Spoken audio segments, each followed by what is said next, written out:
died, you know what? You mean when he was murdered? When he was Let's call it murdered, like it okay. is. You know what?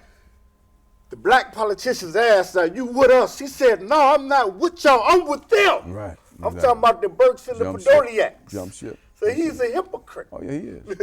Next caller, go ahead and beat the drums. I thought. Hotep, brother. Go ahead now. Can you hear me? Yeah, Yes, sir. go ahead. Yeah, Hotep, brother. Thank you, brother. Brother Harold. Yes, Brother sir. How you doing, brother? How you Yes, doing, sir. my Yeah, how you brother? doing, Yes, sir, brother? brother. Hey, Good, good. Hey, Listen, brother. I agree with most everything I've heard so far. And unfortunately, many of our people look for answers outside of themselves. Our problems are not going to be solved by any government entity, any government institutions. The problems that black people are confronted with are going to have to be solved by ourselves. And it gives us a feeling on the inside that nobody giving us a job could possibly deal with. Yes, it sir. builds up the inner self. Yes, And sir. so I'd like the Herald to speak to what I've kind of pushed around the country, and that is the concept of building corporate structures around the country where little people can get involved and deal with our problems ourselves. All right, Brother Robert. Brother Robert, yeah, I need you to leave your number off the air too because I've been trying to reach you and lost your number.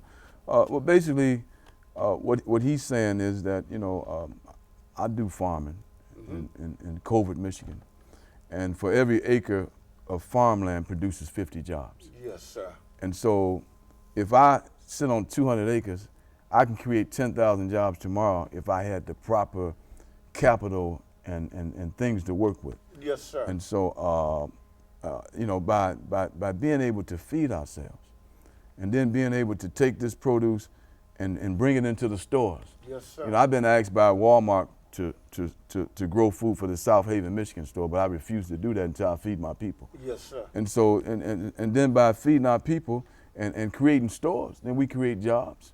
And so that what Brother Robert X is saying is that it's very simple. It's not rocket science. Yeah. I mean, all we got to do is put forth the effort. If I got 200 acres of land and for every acre of land produces 50 jobs, I got 200 acres, I can create 10,000 jobs overnight. Yeah. Then there's no need for us to be begging Jules and Dominics. I mean, we can create peach producers just off the land that I got across this city. It's like what the Honorable Elijah Muhammad says, when you begging white folks to do something for you that you should be doing for self. But I'm going to be doing something real large this year. I'm going to be doing some real large things this year, and so you guys will see. Okay, we got 5 callers. I'm sorry. We got 5 callers. Go ahead and beat the drums. Go ahead. Hello? Go ahead, caller. Yes, I have 2 questions. My first question to you all, I was wondering what do you all think will be the end result if the National Guards actually come in our neighborhoods? And number 2, what do you all think about so many closings and the overcrowding of our schools in the black community?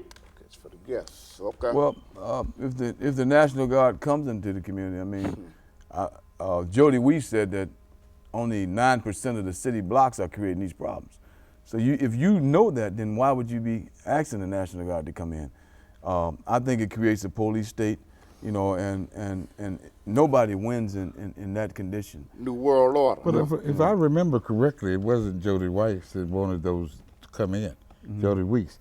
It was a man who lives on the west side, northwest side, who led LaShawn Ford and them, and he needed to deal with his own problems. Fritchie. All right, Fritchie. But you notice he said that after those 2 young women got beat with a bat, who they said black folks did it, but found out it was a Hispanic guy later. But none of the news people retracted the story. They said a black man with a hood did it.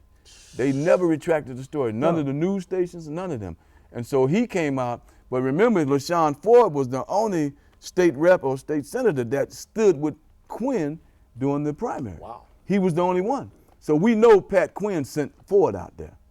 I mean, but for him to be he was the only black person that stood with Quinn. Okay. I guess we got 3 callers. Next caller, go ahead and beat the drums. Good evening, gentlemen. Okay. Yes, sir. Go ahead. Yes, sir.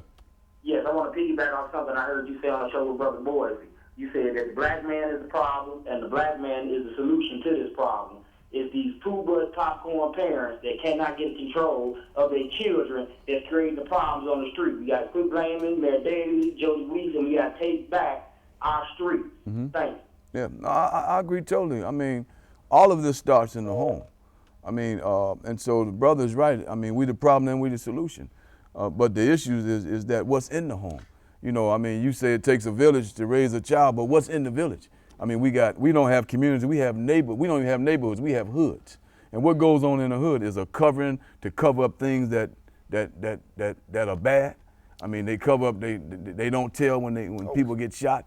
And so he is absolutely right. Yeah. Shouldn't it be brothers like brothers from the Nation of Islam and brothers from the Black Panther movement standing on these corners, patrolling these corners? Well, the Nation of Islam is involved in Terrortown over there on 75th Street. Good. I mean, Brother Wali Muhammad and them, they're going to block club meetings, and they're 60 and 70 strong over there working. Beautiful. So the nation is working. Beautiful. Yes. Can you tell us when your radio show comes on? Yeah, we do. Hey, I catch you on the radio, you and the Alderman. Yeah, the Alderman's been with us a few times, and we got to have you come on. Yes, sir. Actually, we on WBGX, 1570 on the AM dial.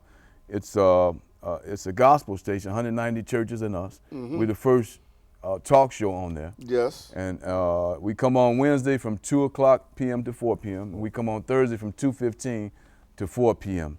And it's the undisputed, untold, uncut, uncensored, unbought, unapologetic, straightforward, down the middle, booty, butt, naked truth. We say the things most you're afraid to think about and dream about. Yeah, so what's in the future for your next shows coming up with we had Dr. Malik on television and radio? We want to invite you on. We had Thank you.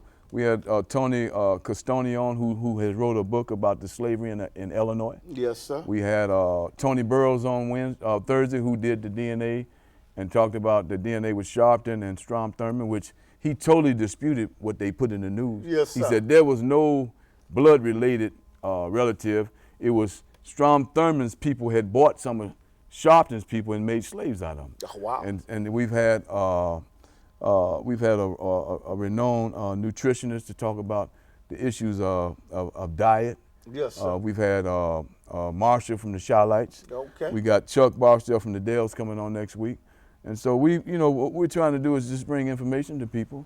And 3.5 million listeners there. We're the only talk show next to VON that's black. WVON might be gone pretty soon. Y'all be the alternative. Yes, sir. Totally. That's what we're saying. Okay, assalamu alaikum, and watch the Underground Railroad every Saturday night at 10:30.